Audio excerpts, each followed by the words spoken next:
Yeah. So one thing I've been thinking a lot about when you asked me about my California story, I thought about my family's California story, where my dad's family came from um, eastern Montana, where they're trying to farm wheat without irrigation in the 1940s, 1950s, and so they immigrated, kind of a forced migration.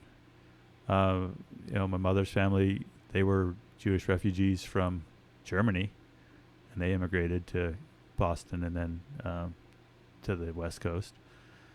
And I think of how many people here are, forced migrants.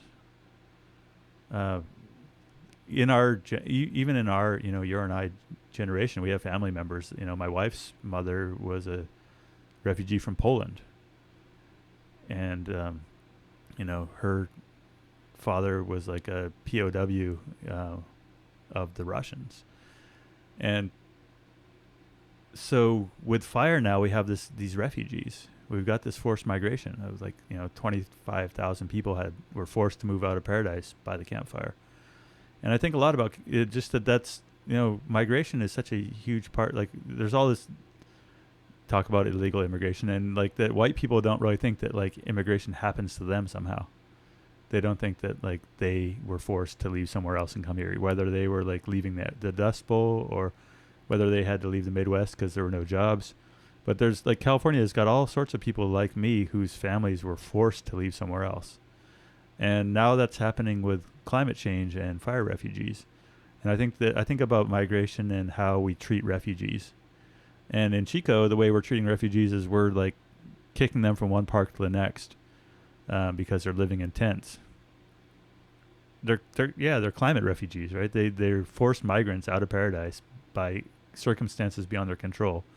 And now they're in our parks, and people are won't even give them a porta potty. They got to go like poop under a rock. It's this refugee camp basically. And so I think that's one of the biggest issues affecting California is as we continue to burn people out of the mountains.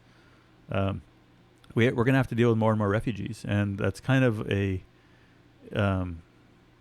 tells you something about a society is how they treat refugees, and we're going to have more and more of them. And so I think those people are going to need help, just like you would open your door or your wallet to a Ukrainian who's fleeing war.